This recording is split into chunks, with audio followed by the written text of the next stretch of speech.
नसीब का लिखा एक रोचक कहानी।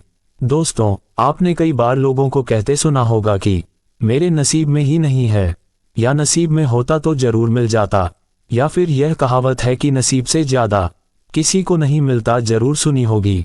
आज मैं नसीब की बात इसलिए कर रहा हूँ क्योंकि आज की कहानी नसीब का लिखा एक रोचक कहानी इसी विषय पर आधारित है। इसको पूरा जरूर सुने। 15वीं सदी की यह कहानी है। किसी एक गांव में बहुत ज्ञानी पंडित रहा करता था। पंडित आजू बाजू के सारे ही गांव में बहुत प्रख्यात था और इसी वजह से धनवान भी।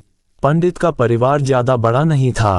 पंडित अपनी पत्नी के साथ अपने बहुत बड़े घर में अकेला रहता था, क्योंकि पंडित को कोई बेटा था नहीं और एक बेटी थी जिसका विवाह पास के गांव वाले एक श्रीमंत लड़के से हो चुका था।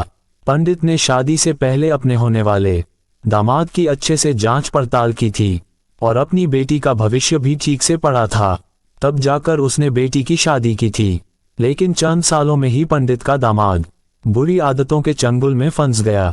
जुआ और शराब की बुरी लत ने उन्हें सड़क पर लाकर रख दिया था। अपने बेटी की ऐसी दुर्दशा देखकर पंडित की पत्नी काफी दुखी होती थी और अक्सर पंडित को कहा करती थी, तुम जाकर उनकी मदद कर आओ। पंडित हमेशा अपनी बीवी को ये कहकर उनकी मदद करने के लिए मना कर देता था कि अभी कुछ समय तक उनका बुरा वक्त चलना है। हम चाहे कितनी ही कोशिश कर ले, जो उनके नसीब में नहीं है वह उन्हें नहीं मिल पाएगा।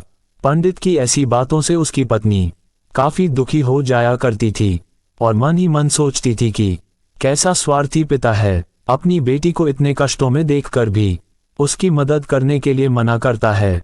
आखिर भगवान ने जो इतना सारा धन धान्य दिया है उसका क्या करेंगे, हमें कोई और औलाद भी तो है नहीं, ले देकर एक यही बेटी है और उसके लिए भी कुछ नहीं करेंगे तो किसके लिए करेंगे।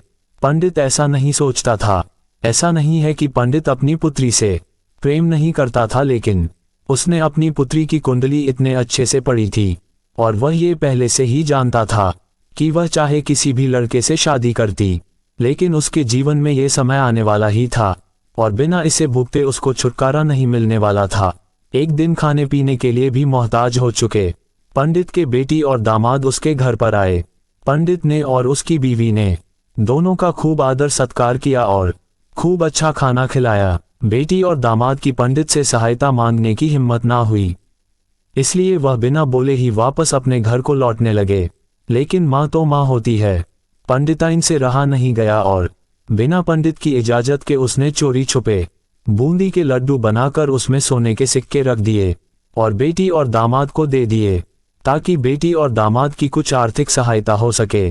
पंडिताइन ये भी जान गई थी कि बेटी और दामाद शर्म के मारे उनसे मदद नहीं मांग रहे थे, इसलिए उसने बेटी और दामाद को भी लड्डुओं में छिपे सिक्कों के बारे में कुछ नहीं बताया। जाहिर सी बात है कि जब वो लोग घर पर जाकर लड्डू खाएंगे तो उन्हें उसमें सोने के सिक्के मिल जाएंगे। इस तरह बिना उनके मांगे ही उन तक मदद पहुंच जाएगी।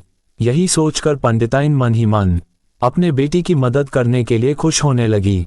पंडित के दामाद और बेटी उन दोनों का आशीर्वाद लेकर अपने घर के तरफ रवाना हो गए। उन दिनों गाड़ियां तो होती नहीं थी, घोड़ा गाड़ी या बैलगाड़ियां चलती थी। पैसे ना होते तो और चीजों की लेन देन से भी व्यवहार होता था। बेटी और दामाद का गांव पंडित के घर से कोसों दूर था, फिर भी पैसों की कमी के चलते वह चलकर अपने गांव की तरफ निकल पड़े। थोड़े दूर ही चले थे कि पंडित की बेटी के पैर में मोच आ गई और अब उसको चलना भी मुश्किल हो गया। पंडित के दामाद ने जब देखा कि उसकी बीवी अब बिल्कुल चलने में सक्षम नहीं है, तो उसने एक टांगा अपने घर तक किराए पर ले लिया। दोनों पति पत्नी टांगे में बैठकर घर तक पहुंच गए, लेकिन टांगे वाले को देने के लिए उनके पास पैसे थे नहीं, इसलिए पंडिताइन ने जो बूंदी के लड्डू उन्हें दिए थे वही किराए के तौर पर उस टांगे वाले को दे दिए।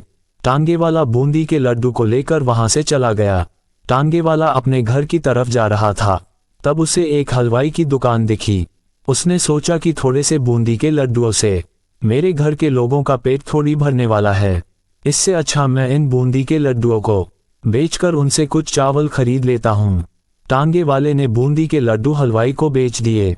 जिस गांव में वह हलवाई रहता था, उसी गांव में एक आदमी ने अपने घर पर पूजा रखी थी और उसी पंडित को उस पूजा के लिए बुलवाया था। पूजा में लगने वाले प्रसाद के लिए उस आदमी ने उसी हलवाई से बूंदी के लड्डू लिए जहां पर उस टांगे वाले ने बेचे थे। हलवाई ने भी उस आदमी को टांगे वाले से खरीदे हुए लड्डू ही पहले दिए ताकि वह खराब ना हो जाए, क्योंकि वह नहीं जानता था ये लड्डू कब बने हैं। पूजा खत्म होने पर दक्षिणा और बूंदी के लड्डू लेकर जब पंडित अपने घर आया और खाना खाने बैठा तो प्रसाद में लाए बूंदी के लड्डू खाते वक्त लड्डू से सोने का सिक्का निकला। इस घटना को देखकर पंडिताइन की आंखों से आंसू बहने लगे। पंडित ने जब पंडिताइन से उसके रोने का कारण पूछा तो पंडिताइन ने पंडित को सब कुछ बताया और पंडित से उनकी बातों पर भरोसा ना करने के लिए माफी मांगी। पंडित ने पंडिताइन के आंसू पोंछे और कहा कि तुम्हारी तरह मैं भी हमारी बेटी को बहुत प्रेम करता हूँ, लेकिन अगर हम उसकी अब मदद करते हैं तो दामाद हमसे हमेशा ऐसे ही मदद की अपेक्षा रखेगा और अपनी बुरी आदतों को कभी नहीं छोड़ेगा। पंडिताइन भी अब पंडित की बातों से सहमत हो गई। 2-3 महीने बीत गए। पंडित के दामाद और बेटी फिर से एक बार उसके घर आए और इस बार उनकी परिस्थिति पहले से बेहतर थी, क्योंकि पिछली बार खाली हाथ जाने के बाद दामाद ने नया काम शुरू किया था और अपनी सारी बुरी आदतें भी छोड़ दी थी। दोस्तों, नसीब का लिखा नहीं बदलता। ये कहानी आपको कैसी लगी? क्या आप भी नसीब पर भरोसा रखते हैं या फिर आप उन लोगों में से हैं जो अपना नसीब खुद अपने हाथों से लिखना चाहते हैं? दोस्तों, अगर आपको भी ऐसी मजेदार कहानियां पसंद है तो आप हमारे चैनल को सब्सक्राइब करें। दोस्तों, उम्मीद है कि आपको यह वीडियो पसंद आया होगा। इस पोस्ट को अपने दोस्तों और परिवार के साथ जरूर शेयर करें और वीडियो को लाइक करें, चैनल को सब्सक्राइब करें और भी ऐसे ही वीडियो देखने के लिए